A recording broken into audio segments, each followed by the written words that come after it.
This is not my 1979 Sachs Prima G3 moped. It's the place where the moped was before the last video reduced it to a pile of parts. Now starts the process of rebuilding it. Since my goal is to get this moped in good running order before the summer, I've got about 5 months left. Today, we are going to pull the motor apart.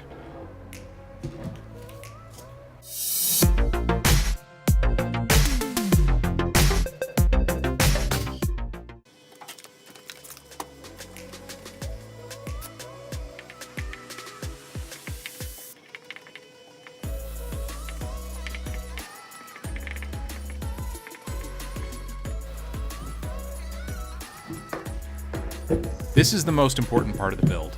Everything else on this bike depends on the motor being in pretty decent order. I got the bike in non-running conditions, so figuring out why it wasn't running and starting to get it back together is the first step. Externally, there aren't any glaring problems. The case is kind of beat up, but everything is here.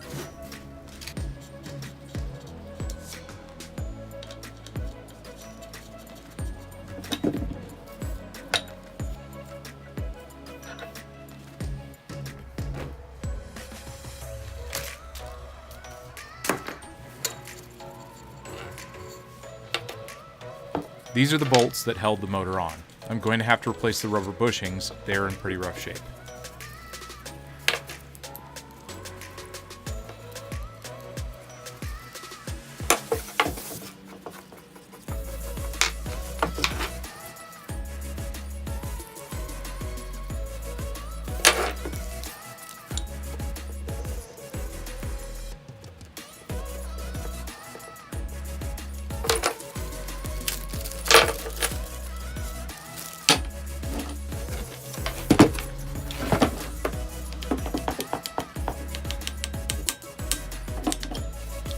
The carb is a 15mm Bing, which fits this bike well. I can always upgrade to a 21mm carb in the future if I want a little bit more zip, but we're going to see how it goes with this one.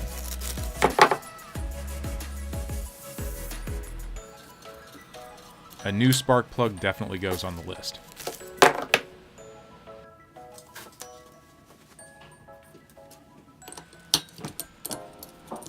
This is the decompression valve. It's attached to the clutch cable, and it's an interesting design. I don't know if I'll reinstall, replace, or just plug this. There are tons of opinions on the internet about it. We'll see how hard it is to turn over when it's put back together.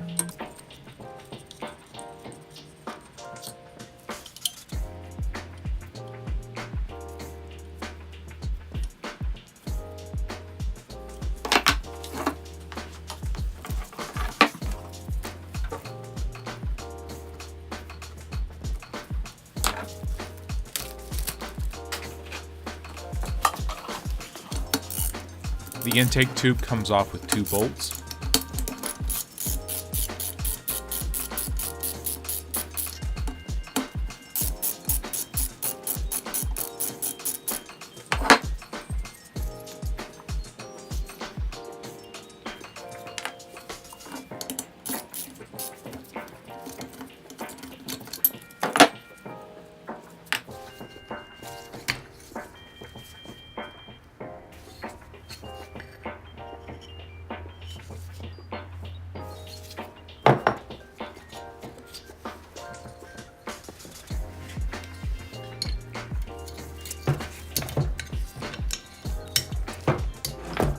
The cylinder and head, usually called the jug, is held onto the crankcase with 4 bolts.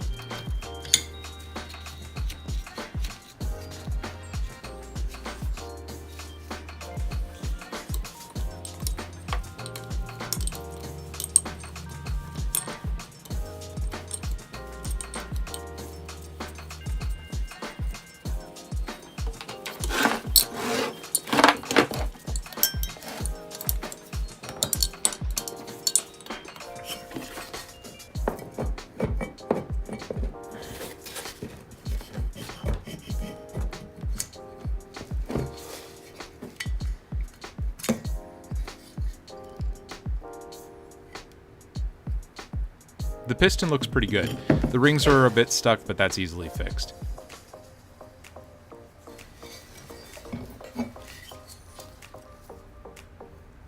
The cylinder looks good too, so a little bit of cleanup and they should be fine, and that's a really good sign. Next is the clutch. Again, the internet is rife with opinions about these Sachs clutches, but I'm kind of stuck with it.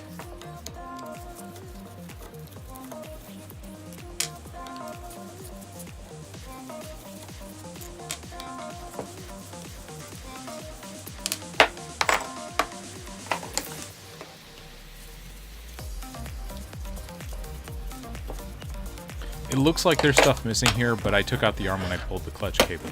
The missing piece is already bagged and boxed.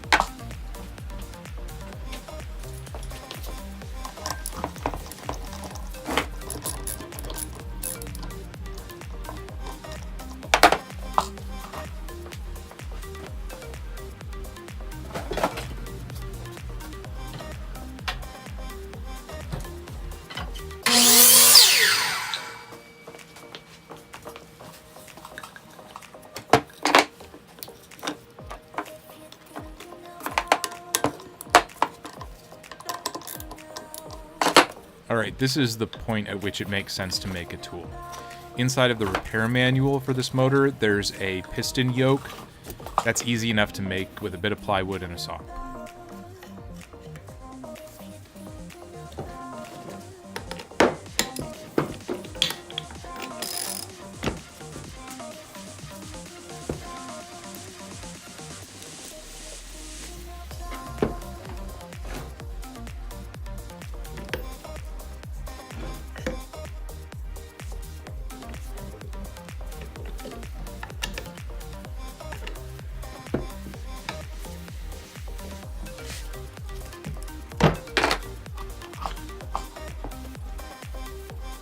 Once that nut comes loose, the clutch plates can all come out.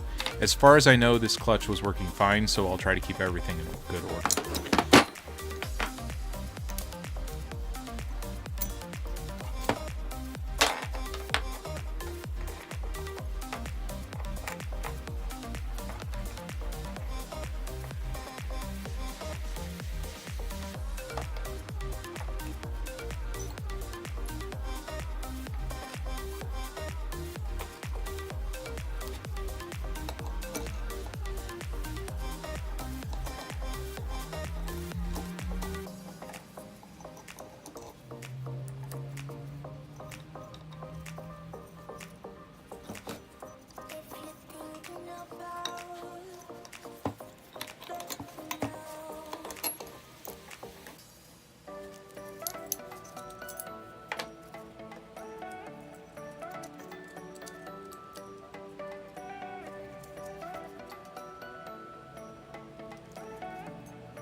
Next up is the Magneto. Now, I've been in here too, and here's where we find our first problems with this motor. The flywheel comes off without a puller, but that's only because when I looked in here the first time, it wasn't on the shaft height at all. So when I put it back together, I made sure to not really crank down on it. Whether it was the person I bought it from or someone else, this Magneto was not put back together properly. So when the guy I bought it from said it would spark, well, he was lying. And I'm kicking myself for giving it as many tries as I did to get a spark, because the flywheel was loose and it banged up the keyway something fierce. That might not have been my fault, but that's what we're left with.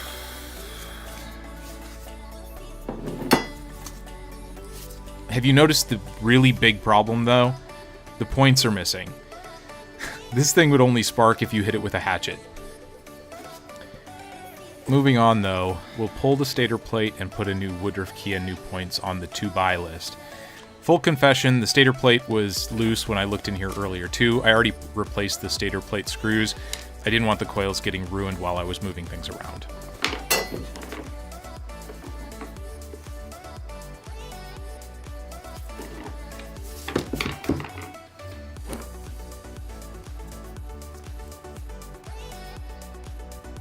The flywheel and shaft might be unusable, so we're going to have to check how straight and round they are and see what we can do about that keyway.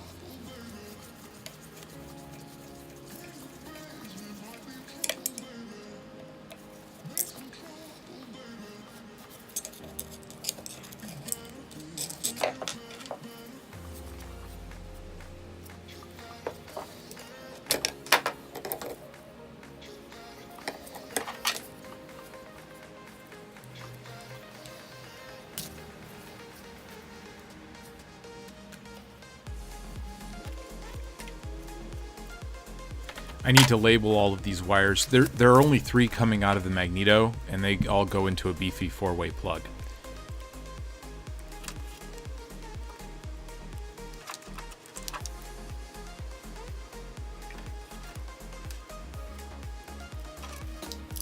If I can, I'm going to redo the wiring on this bike, so I'm not so much worried about the wires as I am about getting them removed for the work I want to do on the case.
The pedals come off with a big tapered pin.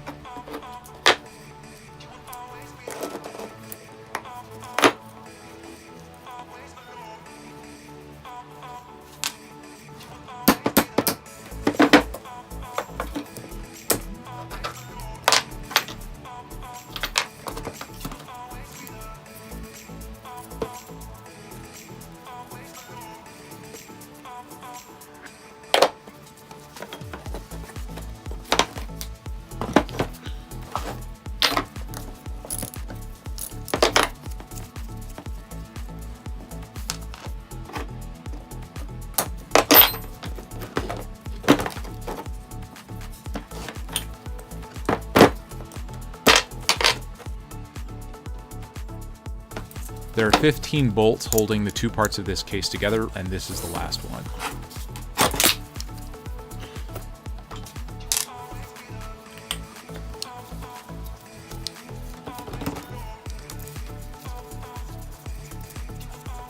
I I can't wait to get this case cleaned up and painted.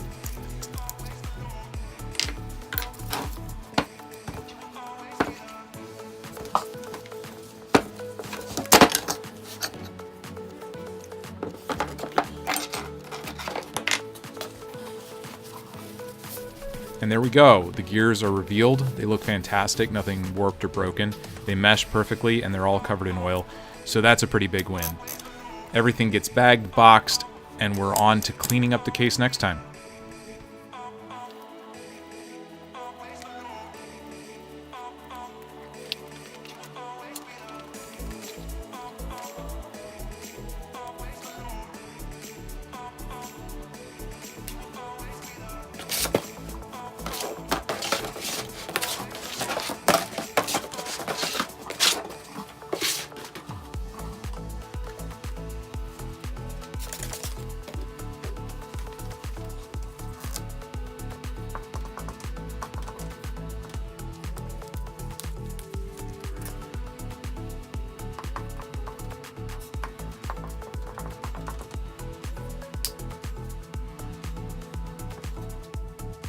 Thanks for watching. If you enjoyed this video, please like and leave a comment below.